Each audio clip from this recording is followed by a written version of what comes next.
welcome. In this lecture, I'm going to go through an example of how one actually applies limit properties. We're going to go specifically to a rational function, that is one that's a polynomial divided by a polynomial.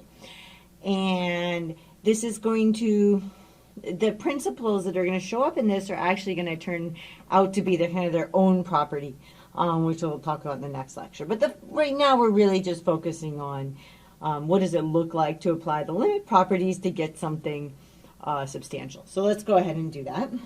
So here's our example.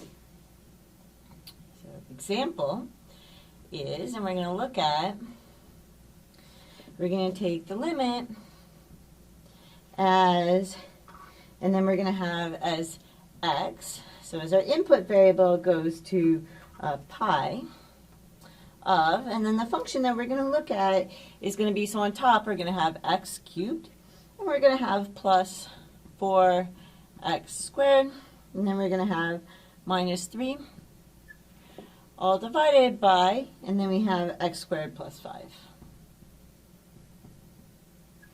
Okay?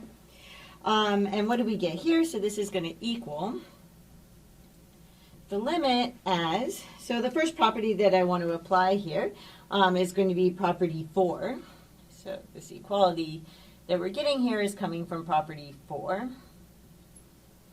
And what is this going to tell me? So we're taking the limit as x goes to pi. I'm going to kind of emphasize a lot of times that you should keep writing the limit every single time. First off, because it's the only thing that's correct when you have the equality there. But also it helps you to keep track of when you have actually evaluated the limit or not. Okay, so this is just kind of good practice. So we have on top, so first we can do our function that's on top, which is x cubed plus 4x squared minus 3. Okay, and then actually let's move this over a little bit to emphasize that the equality that's happening is for the entire thing, because then we're going to divide it by the other limit. So we have the limit as x goes to pi, so it's the same, right? Our input variable is converging, or is going to the same value there, right?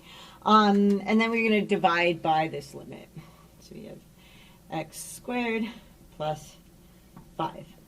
Okay, so that works with quotients, right? So now let's do the next one. So the next equality is going to kind of allow us to break apart the summations inside. So that's going to be property 1. So now we have equality again, and then this is property 1 that's going to take us down here. So that's property 1. And now we get the limit as x approaches pi of, and then we can right, we're going to do these one at a time. So this is x cubed. I know I'm kind of writing a lot, but it's good to very carefully go through this once. So then we have the limit as x approaches pi. And then we can, right, so, right, this addition moved to the outside, so now we're at 4x squared. And now we have subtraction here. So that's actually property, that's not just property 1 that we have here. This is also property 2. So I should actually say this. So 1 and 2, right? Because we're going to do the subtraction one for this one. So this is the minus because we have a minus there. And then we have the limit as x goes to pi of, and then we just have this 3. That's all that's left to do. Okay, on top, but we still have to do the bottom. Okay, so let's go ahead and do that. So we divide that. And then we can do the same thing with the bottom. There's only 2 terms, so we'll do each of those. So I have a limit and a limit. And in each of these, x is going to pi. So we have, for each of them, our x is going to be approaching pi. Okay, and then we're going to have, so we have x squared and then 5. So we have x squared. And then we have 5. Right, and that addition just becomes adding together the limits. Okay, and then we're going to keep on going. So I think we'll keep on going to up here. So the next step, I'll kind of write it like this to indicate we're kind of going all the way to up here. So now I'm going to take the limit, right? So what I'm going to do in this one is that I'm going to be allowed to pull out this 4. So let's go ahead and do this. So on top I still have the 3 limits, so this is all equal to.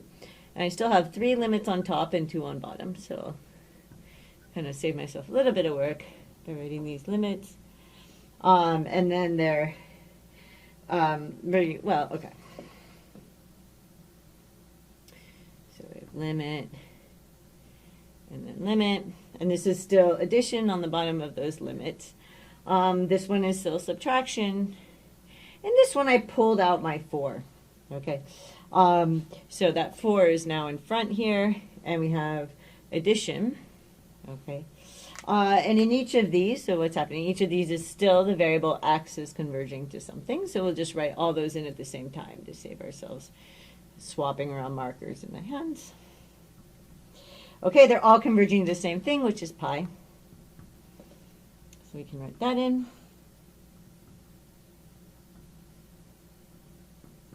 And now let's write in what we get. So the first thing is from there, so that's x cubed, right? From this one, we pulled out the 4, so we're just left with x squared. So this is x squared. Then we subtract off, and then we have a 3 here, right? Because that's what's inside of that limit. And then we have an x squared and a 5. So we can write those in. So this is an x squared and a 5. Okay. Now, for each of these is, there's nothing wrong with just plugging pi into each of those. Okay, these are just for like x squared and so on. So we can go ahead and do, so this is going to equal, and so we're just doing these one at a time, and we're plugging in pi for x. Okay, so I'm going to get, I'm just going to actually write them as, kind of emphasize what I'm doing. So we're doing this cubed. And so we just put pi into there. Okay, and that's this limit here. Now let's do this limit here. So I have plus, and then I have 4, and then I have, this is an x squared. So I have like this, and then I want to again plug the pi in. And now I have the subtraction. And this is just a 3, and that just kind of stays a 3. Nothing happens when you take the limit of that, because it never changes.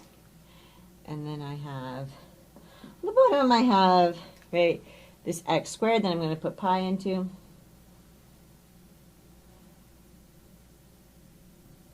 And then I'm going to add here a 5. Okay. And so what I did in this one, so getting from here to here, I used 2 properties. I used 7 and 9. So I used 7 and 9. Okay, so here's kind of an important observation in what's going on. Let's kind of go through that. So important observation.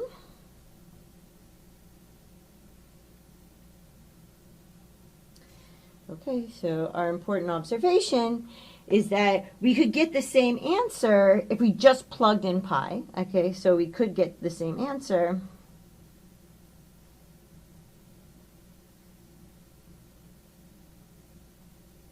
right by plugging in pi. Right, so this process of plugging in. Right, so plugging in pi for x, right, every time we see x, so for x in, okay, where I have, right, so I'd have here, this function here, I could look at that. I'm just going to write all the x's in orange to kind of emphasize that this is where things get plugged in. Okay, so in where I have x, so cubed plus 4, then I have an x again. That's going to got replaced, right? And this was 4x squared. And then I had minus 3, all divided by, right, I had this x, right, which gets replaced. x squared, and then this was plus 5. Okay, and this fact that I could have just plugged in this pi, which was what we were taking, x was going to the limit there, like that. This is actually has a name, and we're going to talk about this more explicitly in the next lecture, or one of the next lectures, and this will be what's going to be called the direct substitution property. So this will be the direct substitution property.